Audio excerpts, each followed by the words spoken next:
तो साथियों, आज हम वैदिक गणित के अंतर्गत जिस सूत्र की सहायता से गुणन की सरल विधि सीखेंगे उसका नाम है अंत्योदर्श के पी विधि, जिसकी सहायता से हम आज गुणन करेंगे, जिसका की अर्थ है जब चरमांक का योग 10 हो, जब दो संख्याओं जिनका आपस में गुणन करना है उनके इकाई के दोनों अंकों का योगफल यदि 10 होगा, इस विधि को केवल तभी हम प्रयोग में लाएंगे।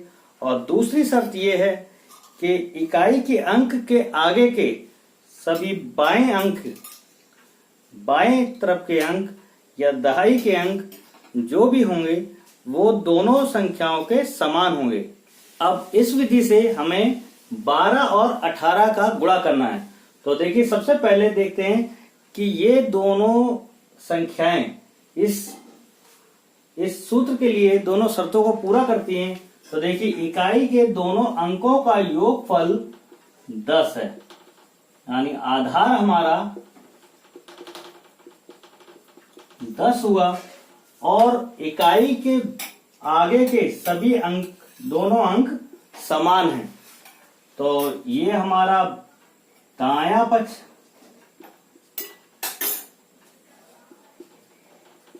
ये बायां पक्ष। इसको दो भागों में हमने करेंगे।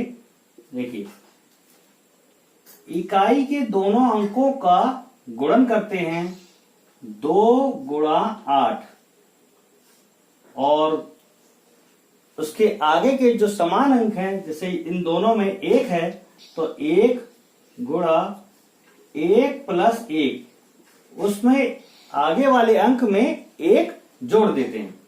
तो हुआ 1 गुणा 2 और 8 दूनी 16।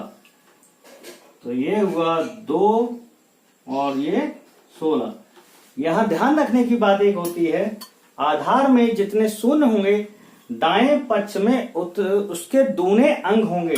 यहां 1 शून्य है तो राइट हैंड साइड में 2 अंक होंगे।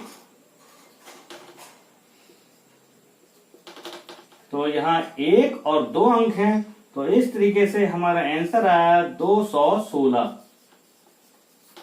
एक उदाहरण और लेते हैं। इस प्रश्न में इकाई के दोनों अंकों का योगफल 10 है, इसलिए ये हमारी पहली शर्त को पूरा करता है।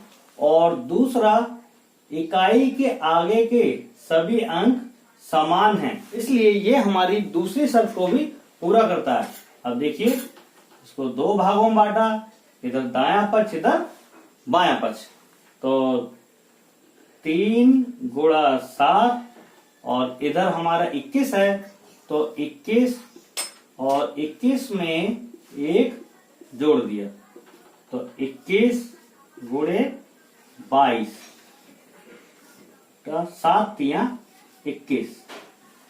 यहां आधार 10 माना है, तो एक शून्य है, इसलिए दाएं पक्ष में 2 अंक होंगे। तो ये हुआ 21 और 21 और 22 का गुणा हुआ 462। तो इस तरीके से आंसर आया 46221। एक उदाहरण और लेते हैं। इस प्रश्न में 198 का गुणा 102 में करना है। यदि इन संख्याओं के अंतिम 2 अंक लिए जाएं तो इनका योगफल 100 होता है। इसका मतलब इसका आधार 100 हुआ। अब पहले की भांति इसको 2 भागों में करेंगे।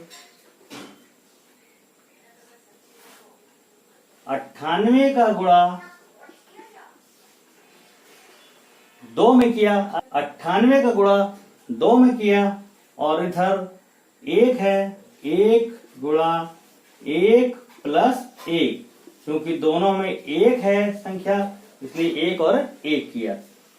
अब 1 गुणा 2 और ये 98 का गुणा 2 में किया 196।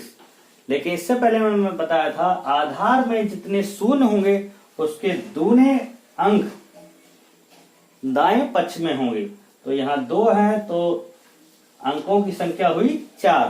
तो 1 2 3 और शून्य लगा के 4 हो गए। अब देखिए आंसर आया हमारा 2 0 1 9 6।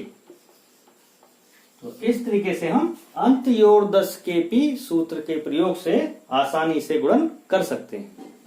अब जो अगला प्रश्न है, इन संख्याओं में इकाई के दोनों अंक 5 हों तो यदि इकाई के दोनों अंक 5 हैं तो इन दोनों संख्याओं के अंकों का योगफल 10 हुआ, यानी कि आधार बराबर 10 है। जब ऐसी संख्या आएगी तो ये 2 भागों में हमने किया, इधर दायां पक्ष और इधर बायां पक्ष। तो 5 का वर्ग और जो भी संख्या दी गई पूर्व की भांति 2 + 1, तो 2 गुणा 3 और 5 का 5 में गुणा किया तो 25। और चूंकि यहाँ 1 शून्य है तो यहाँ 2 अंक आएंगे, तो 3 दूनी 6 2 5। तो इस तरीके से अंत्योर 10 के पी सूत्र के प्रयोग से हम बड़े बड़े गुणन को आसानी से सरल कर सकते हैं। धन्यवाद।